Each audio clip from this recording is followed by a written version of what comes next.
Nous sommes à Château-Combriac chez Florent Giroux. Florent Giroux est viticulteur, non seulement viticulteur, œnologue aussi, et grand voyageur de par le monde. Il va présenter le vendredi, dans le cadre du festival Grain d'automne, un film réalisé avec un ami à lui, M. Besancenot, interviewant différents viticulteurs d'Amérique latine principalement, et quelques Français aussi. Ouais, donc effectivement, c'est une soirée qui sera décomposée en plusieurs mouvements. Donc il y a une première partie consacrée à un documentaire que j'ai réalisé avec un ami œnologue, Étienne Besancenot. Donc ce documentaire s'appelle Les Voix du terroir. C'est on va dire un documentaire qui ressemble un peu à une enquête dans les différents pays du Nouveau Monde autour justement de cette notion de terroir. Ensuite, on va évidemment échanger sur cette notion de terroir à la suite de ce film et on va un petit peu alimenter les débats à partir d'une dégustation de vins de ces pays du Nouveau Monde.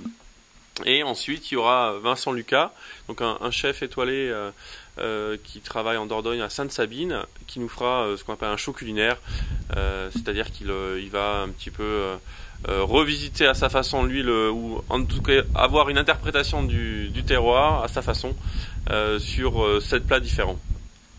D'accord. Le lieu de cette exposition, de ce repas, c'est la chapelle. Voilà, donc c'est la chapelle de Pémilou, qui n'est plus une chapelle, c'est-à-dire que maintenant c'est un réfectoire pour l'école maternelle et qui sert aussi un petit peu de lieu d'échange et de rencontre pour en tous les cas les locaux. Voilà, donc et c'est vrai que c'est un endroit un petit peu insolite et je trouvais que c'était assez adapté pour échanger cette notion de terroir. Et est-ce qu'à cette occasion vous ferez goûter de votre Vino Santo? Alors effectivement, c'est prévu. Donc le Vino Santo, vous êtes bien renseigné, je vois. C'est un vin italien qui est assez rare puisque c'est une production très limitée. C'est aussi un vin qui demande beaucoup de temps pour son élaboration. C'est 8 ans d'élevage en barrique. Donc là, je ferai déguster un 1998. Et c'est un vin donc qui est élaboré sur le domaine Tenuta la Novella, domaine pour lequel j'ai travaillé pendant plusieurs années. Alors il y a ce vin, c'est très particulier parce que les grappes de raisin sont cueillies à surmaturité et mises à sécher. Voilà, c'est effectivement ça. Alors c'est à maturité, c'est pas toujours à surmaturité. C'est récolté généralement courant septembre. Et ensuite, les grappes sont récoltées une par une, évidemment, et elles sont ensuite mises sur des petits crochets, comme ça, pour être ensuite séchées dans une salle de passerillage pendant plusieurs mois. Voilà. Une salle de passerillage. Ce qui veut dire? C'est-à-dire que le raisin se concentre simplement il perd de l'eau, il se déshydrate, et donc concentre un petit peu tous les constituants qu'il a au départ, au moment de la vendange. Ce film, l'idée de ce film, vous est venue quand?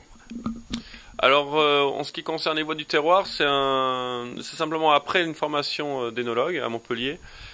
Traditionnellement, on part faire un stage de vinification dans l'hémisphère sud, comme on finit les études au mois de février-mars, ça correspond aux vendanges dans l'hémisphère sud. De notre côté, avec Étienne Besancenot, on n'avait pas forcément envie de réitérer cette expérience qu'on avait déjà eue et on voulait plutôt découvrir d'autres régions, d'autres terroirs. Voilà. Et en parallèle, il y avait cette notion de terroir qui était un petit peu en suspens de notre côté parce qu'on en entendait souvent parler sans arriver à vraiment avoir une définition claire. Donc on s'était dit autant essayer de réunir ces deux problématiques, à savoir découvrir d'autres pays viticoles, tout en essayant comme ça de mieux comprendre et mieux cerner cette notion de terroir. En regardant la liste des gens qu'on va voir sur votre film, j'ai vu qu'il y avait une distinction entre vigneron et viticulteur. Alors effectivement, viticulteur, on va dire, est plus réducteur, sans chercher la rime, mais c'est que viticulteur, on considère que c'est plus lié à la viticulture et il n'y a pas en tous les cas la dimension qu'a le vigneron. Vigneron évidemment, donc il y a la vigne, il y a le vin, il y a toute la phase d'élevage et puis aussi il y a tout ce qui est la philosophie un petit peu générale. De savoir parler de son vin, savoir le servir, le proposer, pouvoir parler de la culture du vin, du terroir notamment, voilà. Donc c'est une approche beaucoup plus globale. C'est pour ça qu'on la met souvent en avant. Et alors donc, depuis que votre film a été fait, c'est-à-dire de 2005 à peu près? Oui, effectivement, c'est ça. 2005, la Chine a connu un grand développement sur le plan du vin. Alors, effectivement, c'est l'un des plus gros producteurs au niveau mondial, la Chine, ça on le sait pas forcément, parce qu'on boit rarement du vin chinois. Après, comme pour beaucoup de choses en Chine, c'est très obscur, donc on ne sait pas exactement ce qui s'y passe, on ne sait pas exactement un petit peu où ils en sont. Ce qui est certain, c'est qu'ils savent très bien reproduire des systèmes qui fonctionnent ailleurs, et c'est ce qu'ils ont fait, c'est ce qu'ils sont en train de faire. Il y a quelques œnologues, je sais, français, ou quelques professionnels français qui travaillent un petit peu en Chine. Mais on a encore une idée une image assez floue de la viticulture en Chine. Est-ce que ça sera un projet pour vous? Alors pourquoi pas, on peut tout imaginer. Non mais c'est vrai que le fait d'avoir voyagé comme ça dans différents pays viticoles, ça m'a donné ce goût pour découvrir d'autres pays et puis justement enrichir un peu cette culture globale sur la notion de vin. La Chine peut se révéler être un grand terroir viticole avec certainement quelques années, mais c'est pas... Tant qu'ils n'ont pas acheté tous les châteaux de Bordeaux.